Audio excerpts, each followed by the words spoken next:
우리 고난주간은 우리의 마음을, 우리의 삶을 갈보리 언덕길에 다시 세우는 시간입니다. 여러분, 우리에게 십자가가 매우 추상적이고 늘 우리는 고난주간에 예수님의 십자가를 갈보리 언덕 위에 그냥 방치해 놓고 그냥 우리는 일상을 살아가게 됩니다.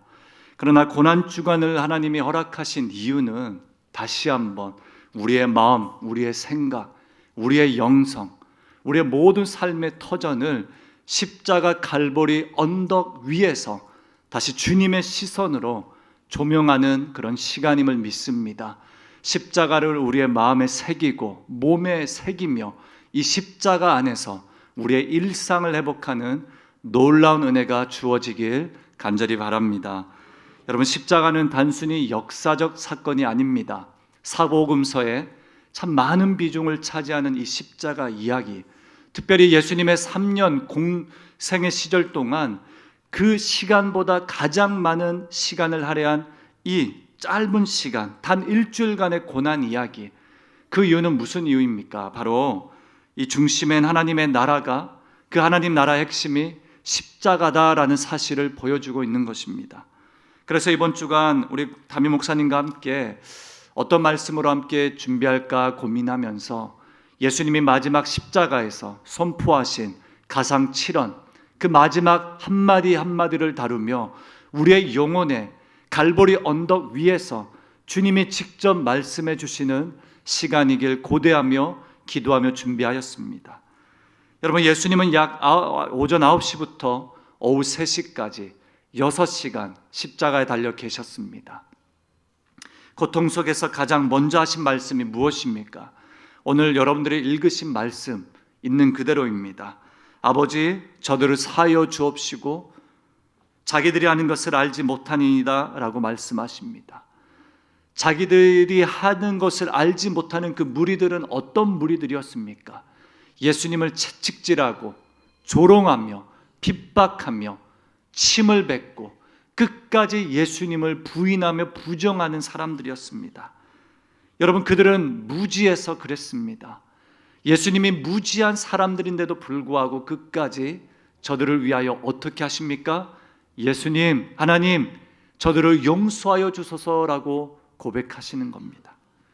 그러기에 예수님은 대신하여 하나님께 대신 용서를 구하는 자리에 계십니다.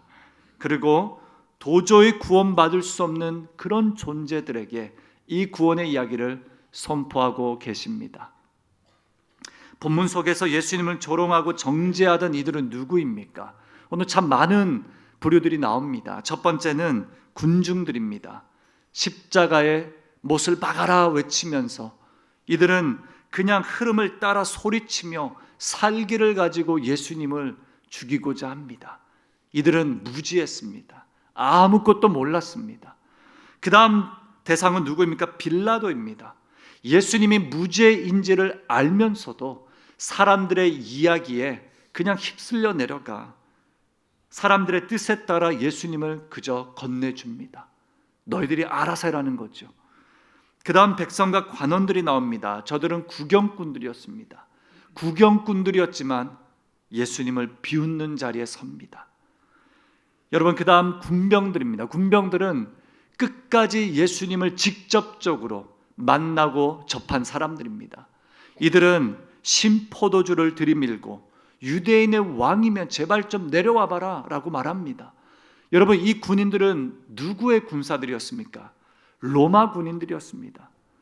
여러분, 이들은 로마 황제와 예수님을 비교하는 자리에서 예수님의 무기력과 무능력을 본 것입니다.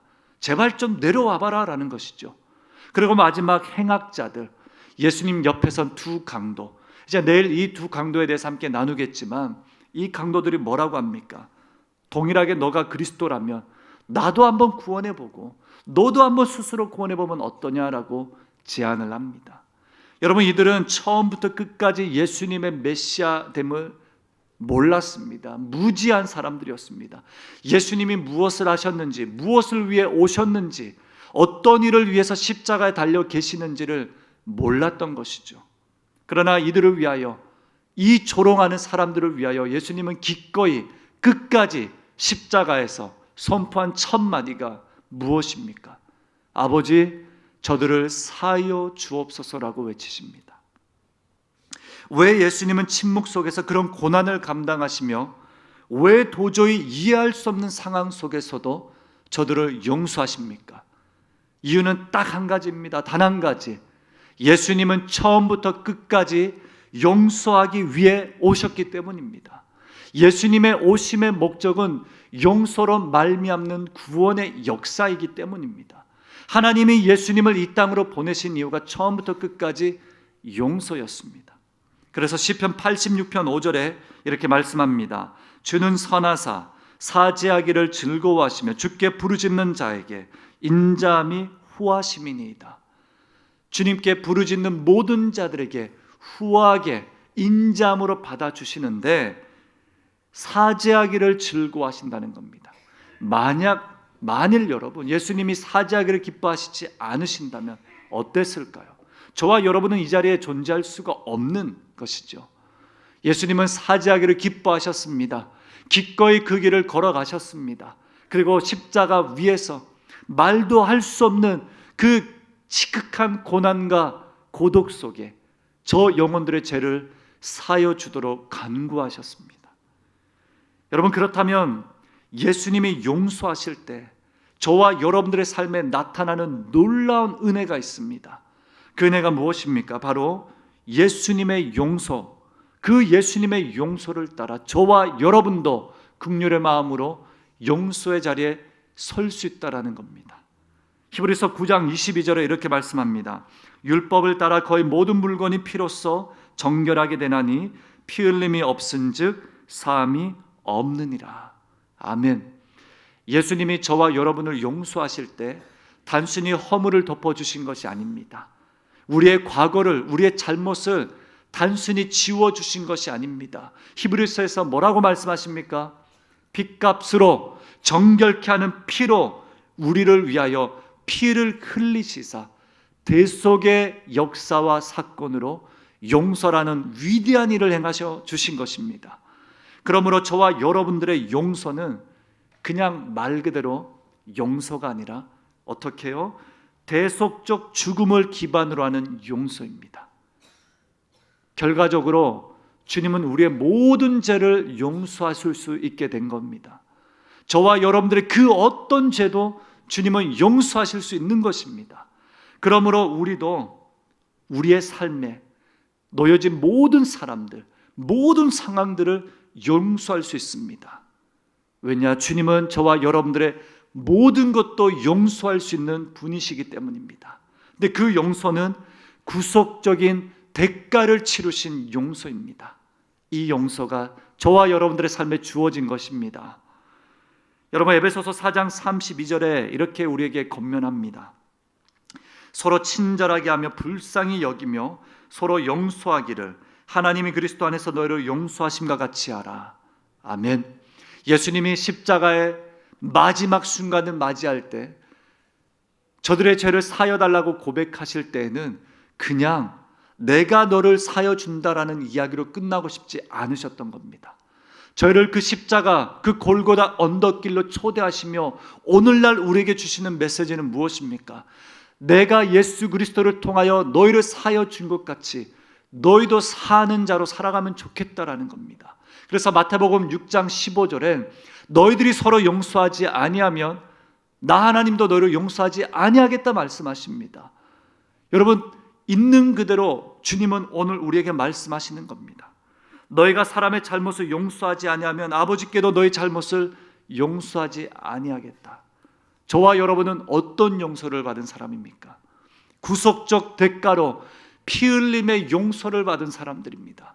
우리의 어떤 죄악도 주님은 다 용서해 주셨습니다. 그러므로 우리도 용서 못할 사람도 없고 용서할 수 없는 상황도 없는 것입니다. 우리는 이제 그 무엇도 누구도 용서할 수 있는 자리에 서 있는 자가 되었습니다. 저는 초등학교 1학년에 저의 인생에 큰 용서를 경험한 적이 있습니다. 대단한 사건은 아닙니다. 그러나 저의 인생엔 각인된 한 용서의 사건입니다. 초등학교 1학년 여름방학 숙제를 열심히 했습니다. 일기 2달치 썼습니다. 그리고 곤충 채집 이제 일지가 있죠. 탐구 생활이라고 합니다. 열심히 기록했습니다. 체험 보고서까지 다 작성하고 문제집까지 다 쓴 다음 이제 전 교인 수련회로 떠나게 되었습니다. 열심히 놀고 은혜 누리고 같이 밥을 먹고 돌아오는 길 냇가가 이 비가 갑자기 많이 와서 냇가가 막 이렇게 물이 넘쳐났습니다. 갑작스럽게 물이 넘쳐나다 보니 제 가방, 제 모든 물건이 물에 떠내려간 것입니다. 제 인생 숙제, 모든 게 다 담겨져 있었거든요. 가슴이 무너졌죠. 개학날 뭐 이틀째 다 쓸 수 없게 그냥 있는 그대로 갔습니다.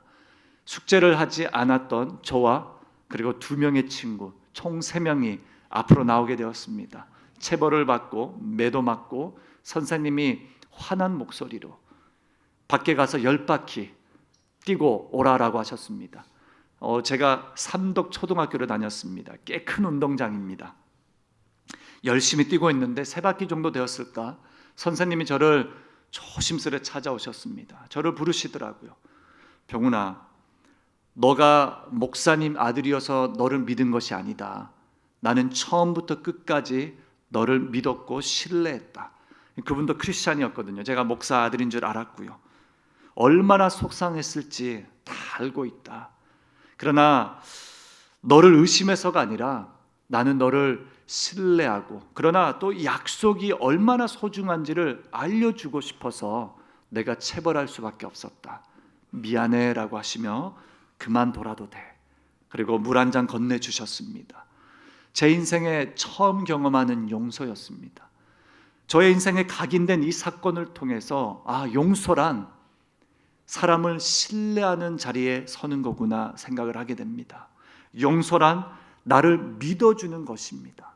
여러분, 제가 숙제를 하지 않았던, 그냥 벌을 받아도 마땅한 그런 병훈이 아니라 숙제를 했다라는 그 믿음의 근거에서 저를 용서해주고 새로운 관점으로 보신 것입니다. 예수님의 용서는 이런 겁니다. 너희가 얼마나 연약한지, 우리가 얼마나 연약한지를 다 알고 있으니 그래 잠시 감추고 내가 용서해 줄게, 이 정도가 아닙니다. 이전 것은 다 없애고 다 지워버리고 생각도 하지 않겠노라 말씀하시며 새롭게 우리를 변화시키는 주님의 위대한 구속의 용서가 저와 여러분들의 삶에 주어진 용서입니다. 여러분, 실수하고 범죄한 상태가 아니라 새로운 기억입니다. 새로운 시작입니다. 그 이후로 저는 숙제를 정말 열심히 했습니다. 초등학교, 중학교, 고등학교 단 한 번도 숙제를 미뤄본 적도 없고 대충 한 적도 없습니다. 대학교에서도 제가 이제 해외에서 살다 보니 대학교가 제 첫 한국 생활이었습니다. 필기를 얼마나 열심히 했겠습니까? 못 알아들으니까요. 무슨 말인지 몰랐습니다. 열심히 받아 적었습니다. 제 친구들이 이 친구 참 열심히 공부하구나. 필기 노트를 자꾸 빌려달라는 겁니다. 오타가 많아서 나중엔 이제 더 이상 빌려가지 않더라고요. 그러나 열심히 했습니다. 못 알아듣기에, 그때 초등학교 그 김연주 선생님이시거든요. 이분의 기억, 이분의 용서, 이분의 어떻게 보면 제사함의 그 위대한 사건을 기억하며 저는 열심히 살아내길 간절히 소망했습니다. 여러분, 다시 갈보리 언덕 위에 우리의 영혼을 한번 주님 품에 온전히 내어놓으면 좋겠습니다. 십자가가 단지 고난주간으로 머물지 않고 십자가에서 선포하신 예수님의 한마디 한마디가 우리의 삶과 여러분의 삶과 어떤 연관성이 있는지, 우리는 어떻게 살아가야 하는지, 십자가에서 왜 용서를 말씀하셨는지, 우리는 어떤 용서를 받았는지, 어떻게 용서하며 살아가야 하는지 끊임없이 묵상하는 자리에 나아가는 것이 고난주간입니다. 여러분, 우리 안에 무지했던 과거를 한번 되돌아보십시오. 여러분들의 또 저의 무지했던 모든 순간들 가운데 하나님이 얼마나 섬세하고 세밀하게 아낌없이 진실되게 묵묵히 자비롭게 용서해 주셨는지 하나하나 생각해 보십시오. 여러분이 걸어오신 인생길을 한번 주님 앞에 올려보십시오. 얼마나 많은 용서를 받고 살아오셨는지. 여러분, 저도 태어난 순간부터 어머님의 용서를 받고 살아왔습니다. 태어났습니다. 30시간 진통하는 가운데 이 탯줄이 몸에 엉켜 이 병원도 가지 못하고 병원비가 아마 없으셨던 것 같습니다. 산파를 부르고 막 긴급한 상황 속에서도 저희 어머님은 저의 생명을 유지하시려고 자신의 목숨보다 저를 안고 끝까지 버티신 것입니다. 저는 그 어머님의 용서와 자비를 통해서 여기 생명을 유지하게 되었습니다. 초등학교 시절엔 개구장이었습니다. 친구들, 특별히 목사 아들인데 주일학교 아이들 다 데리고 형님들과 오락실에 갔습니다. 주일예배 시간도 깜빡하고 그냥 열심히 오락하다가 어머님이 저의 길을 이렇게 만져주시고 저를 데리고 가셨습니다. 용서를 받았습니다. 청소년 시절에도 나름 방황의 시간들이 있었습니다. 제가 해외에서 살다 보니 인종차별도 참 많이 당했고 여러 가지 일들이 있었습니다. 저희 어머님이 학교에 오셨죠. 교관 선생님 부르셨습니다. 이 친구 안 되겠다고. 저희 어머님이 짧은 스페인어로 선생님은 학생을 책임지고 나는 집에서 이 아이를 책임질 테니 알아서 하시라고 그러고 가셨습니다. 그리고 또 용서를 받았습니다. 실은 저는 여기까지 오면서 용서받은 순간이 얼마나 많았는지 하나하나 되돌아보니 끊임없는 주님의 자비, 용서뿐이었습니다. 생각해보면 이 강단의 자리가 용서를 증명하는 자리입니다. 여러분들이 예배하는 그 자리가 주님의 용서를 받았기 때문에 나온 자리입니다. 여러분 그 자리에서 예배할 수 있고 주님의 이름을 부를 수 있고 십자가를 노래할 수 있고 찬양으로 연주하며 고백할 수 있는 모든 것, 용서를 받은 증거, 증명의 자리입니다. 여러분 제가 이 십자가의 용서가 그냥 추상적인 이야기, 그냥 십자가 위에서 이야기로 머물지 않기 위해 제 생의 수많은 용서들을 계속 묵상해 봤습니다. 여러분 그 중에 목사 안수식을 앞두고 주님 앞에 치열하게 회개하였던 시간이 있었습니다. 너무 자격이 없으니까요. 목사로서 일평생을 살아갈 수 있는 자격이 없으니까 주님 보시기에 너무 민망하니까요. 이래도 될까라는 고민을 참 많이 했었습니다. 그날 안수식 앞두고 새벽 기도 시간에 하나님 앞에 올려드렸던 수많은 애객 기도 일기장에 다 적어놓고 그 다이어리도 부족할 정도로 참 많은 애객 시간을 드렸습니다. 제가 생각나는 많은 내용들 중에 여러 내용 중에 이런 것들이 있었습니다. 주님한테 주의 말씀이 믿겨지지 않았을 때도 있습니다. 회개합니다. 그날 아침에 이렇게 기도했다라는 생각을 해봅니다. 주님, 또 한때 고등학교에서 과학 선생님이 들려준 과학 이야기 때문에 창조주 하나님을 의심했던 적도 있습니다. 죄송합니다. 주님, 한때 가난이 너무 싫어 목회 말고 돈 벌고 싶다는 이야기도 참 많이 들었던 것 같습니다. 한때 내 힘으로 해야 된다 생각하고 주님 없이 사역했던 시간도 많습니다. 여러분 목회자의 고질병 중 하나가 뭔지 아십니까? 선동가적인 기질입니다. 내가 다 해야 되고 성도님들 다 끌고 가야 되고 기도회 모든 예배 영적으로 하나님 앞에 압도하는 은혜가 필요하니 욕심을 부리는 그런 시간, 그런 고질적인 병이 있습니다. 성령님이 앞서 운행하시고 성령님이 역사하시고 대신 일하시는데도 불구하고 모든 사역 가운데 일이 되는 경우도 참 많습니다. 주님을 왕으로 모시지 않고 제 자신이 저의 삶을 다스리는 경우도 있고 우리가 설교하고 선포한 대로 살아가지 못하는 시간도 있습니다. 그렇게 얘기했습니다. 훈련하는 거 참 좋아했는데 제자라고 했는데 제자로 살아가지 못한 날들도 회개하게 되었습니다. 하나님의 시간과 물질을 온전히 살아내고 온전히 아끼고 드리지 못한 거에 대해서도 회개했습니다. 주님, 성도들에겐 청지기로 살아가라고 말하면서 과연 저는 청지기로 살아갔을까 회개하며 회개했습니다. 허락하신 모든 것, 제자로, 종으로, 주님의 자녀로 살아가지 못한 시간들에 대한 회개 기도를 막 올려드리는데 끝없이 이 고백을 할 수밖에 없었습니다. 그렇게 끝도 없는 회개 기도를 주님 앞에 올려드리는데 마음속 생각나게 하신 한 말씀이 있었습니다. 여러분 베드로가 예수님께 물어보지 않습니까? 도대체 우리는 어떻게 얼마나 용서해야 합니까? 도대체 예수님은 우리를 어느 정도 용서해 주실 수 있습니까? 라고 묻습니다. 그때 마태복음 18장 21절 22절 이렇게 기록합니다.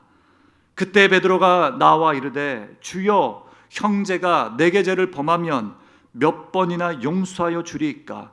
7번까지 하리이까? 라고 묻습니다. 예수님이 어떻게 말씀하시죠? 예수께서 이르시되 내게 이르노니 7번뿐 아니라 7번을 70번까지라도 할지니라. 아멘. 여러분, 7번뿐 아니라 7번을 70번까지 곱하기 490번. 490번은 성경에는 완전한 숫자입니다. 여러분, 무슨 뜻입니까? 주님께서 그때 기도 시간, 저의 기도의 시간을 통해서 이 베드로의 말씀을 건네주시는데, 내가 이 땅에 온 이유도 용서였다. 내가 너를 아무런 대가 없이 용서했다. 이미 용서했다. 그리고 앞으로도 계속 용서할 것이다. 내 앞에 더 이상 그런 기도 안 해도 된다. 끊임없이 용서의 대가를 가지고 그 기쁨과 무지했던 나날들을 뒤로하고 이제는 주님의 용서를 안 자로 힘있게 살아내면 좋겠다. 주님의 영적인 자신감으로 가득 부어주시는 그 새벽 시간의 기도를 잊을 수가 없습니다. 여러분, 주님이 오신 이유가 바로 저와 여러분을 용서하기 위함입니다.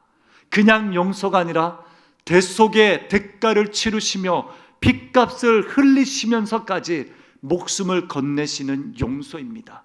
그래서 어떤 죄도, 어떤 어물도, 우리의 어떤 어두움도 다 용서 가능하십니다. 용서하셨기 때문에 우리도 이제는 누군가를 용서할 수 있는 자리에 갈 수 있습니다. 여러분, 우리가 용서받는 우리는 더 이상 무지한 상태로 살아갈 수 없습니다. 예수 그리스도의 용서를 마음속 깊이 새기는 자들의 삶은 우리도 용서의 자리에, 그 골고다 언덕에 같이 주와 함께 서는 자리임을 믿습니다. 여러분, 우리 용서의 자리로 사랑하는 성도님을 초대하고 싶습니다. 혹시 지금 누군가에게 마음의 문을 닫고 계십니까? 혹시 누군가에게 상처 입은 말을 통해서 그 사람과 더 이상 대화를 나누고 싶지 않은 그런 사람이 계십니까? 절대 용서할 수 없는 가까운 성도 혹은 지인, 사람들이 있습니까? 여러분, 그렇게 큰 잘못을 한 것도 아닌데 때론 용서할 수 없는 부모님, 용서할 수 없는 우리의 자녀들, 용서할 수 없는 나의 친구들, 나의 상황, 그리고 어떤 사람들은 자신을 용서하지 못해서 끊임없이 죄책감과 그 좌절감 속에 살아가는 경우도 있습니다. 실망과 사람의 상처를 안겨다 준 그 사람 때문에 하루하루의 일상을 불안하게 살아갑니다. 여러분, 그러나 예수님이 침을 뱉고 채찍질을 당하며 매를 맞으면서까지 내뱉으셨던 그 한마디, 주님, 저들의 죄를 사여달라는 이 아버지를 향한 간절한 호소의 고백을 기억하십시오. 그리고 몰라서 그렇습니다, 무지해서 실수한 것입니다 라는 주님의 음성을 들으시길 바랍니다. 우리 다 몰라서 실수합니다. 무지해서 죄를 짓습니다. 여러분, 우리가 상대방에 대해서 되게 잘 아는 것 같은데 잘 모르잖아요. 잘 모르는데 평가하고 그렇게 실수하는 겁니다. 잘 모르면서도 가르치려고 하는 우리의 잘못, 그래서 누군가는 상처받고 누군가는 아픕니다. 용서를 구할 줄도 모르고 용서할 줄도 모르는 그 자리에 서 있는 이 연약함을 주님은 다 아시고 골고다 언덕길에서 그 강도 한 명, 그 수많은 사람들에게 다 용서하노라 아버지의 음성을 들려주신 것입니다. 여러분, 우리를 70번, 7번, 70번 무한대로 용서하시는 그 주님의 용서의 힘을 가지고 살아낼 때 우리는 그 무엇도, 그 어떤 사람도, 그 어떤 환경도 용서할 수 있는 자리에 설 수 있음을 믿습니다. 여러분, 우리의 고난주간이 추상적인 언덕의 예수님의 고난이 아니라 비아 돌로로사 골고다의 언덕길을 함께 주와 걸어가 주님의 십자가를 우리의 삶에 메고 지고 예수님이 던져주신 모든 말씀들 하나도 남김없이 빠짐없이 우리의 삶에 각인시키고 이것을 적용하길 간절히 소망합니다. 고난주간 우리 예수님을 친히 닮아갈 수 있는 위대한 한 주가 되길 간절히 소망합니다.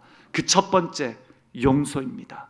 주님은 저와 여러분을 용서하셨기에 우리가 여기에 서 있습니다. 우리의 모든 예배는 용서의 결과물입니다. 우리의 모든 고백들, 우리의 모든 사랑, 우리의 모든 나눔들 다 용서로 말미암는, 또 누군가의 용서를 통해서 저희가 이 자리에 서 있는 것입니다. 저는 이 자리에 서 있기까지 정말 많은 성도님들의 용서를 받은 사람입니다. 부모님들과 배우자와 자녀들, 우리 사랑하는 성도님들의 용서로 말미암아 지금도 그리고 앞으로도 이 자리에 설 수 있는 것입니다. 여러분, 우리가 주 예수 앞에 남김없이 아무것 챙기지 않고 나와 그냥 순전한 마음으로 오실 때 주님이 채우시는 놀라운 용서의 사건으로 아버지 안에서 감격하며 살아가시길 주님의 이름으로 축복합니다. 우리 위대한 용서를 받은 사랑하는 성도님, 우리도 그 위대한 용서의 자리에서 단 한 사람도, 단 한 명도 빠짐없이 용서하며 힘있게 살아내시길, 십자가를 살아내시길 주님의 이름으로 축복합니다. 같이 기도하겠습니다. 주님, 우리가 무지해서 넘어졌습니다. 우리가 참 많이 실수하고 우리의 과거가 지울 수 없는 죄악들로 말미암아 주님 앞에 나아갈 수 없는 연약한 자입니다. 그러나 주님이 그 십자가 상에서 가장 먼저 외치신 그 한마디, 아버지여 저 죄인을, 저 연약한 자를 용서해달라는 그 아버지의 간절한 고백으로 말미암아 우리가 이 자리에 서 있습니다. 여기에서 예배합니다. 찬양합니다. 주님의 전에서 주님을 영화롭게 합니다. 이제는 이 구속, 이 십자가의 핏값으로 삼바된 용서의 힘을 입은 우리가 누군가를 용서할 수 있는 자리, 이제는 남김없이 우리의 마음을 토로할 수 있는 그 자리에 서길 원합니다. 그 어떤 상황도, 그 누구도 용서할 수 있는 그 능력의 힘을 받았으리라 믿습니다. 하나님, 이 십자가 고난주간을 통하여 추상적 고난주간이 아니라 우리의 심령 가운데 각인되는 십자가의 능력, 예수님의 한마디, 예수님의 가상칠언으로 아버지 우리의 삶도 그렇게 살아내길 간절히 소망합니다. 아낌없이 주님 앞에 우리의 물질을 내어드립니다. 연약하지만 다 주님의 것이기에 내어드립니다. 하나님, 이것을 통하여 하나님의 나라와 열방을 향하여 주님의 백성들을 위하여 회복케 하시는 주님의 놀라운 사역을 위하여 힘있게 쓰임받게 하시고 용서의 대가가 되길 간절히 소망합니다. 슬픔 당한 우리 가정들 위로하시고 새로운 시작을 위하여 준비하는 우리 자녀들의 결혼들을 기억해 주시고 믿음의 권세를 입은 자녀들 되게 하며 우리가 공동체로 만날 때마다 서로 용서하며 서로 은혜와 긍휼과 자비를 베풀며 살아가는 성숙한 십자가 공동체로 날마다 변화시켜 주시옵소서. 감사합니다. 모든 영광 주님께 올려드립니다. 예수님의 이름으로 기도합니다. 아멘.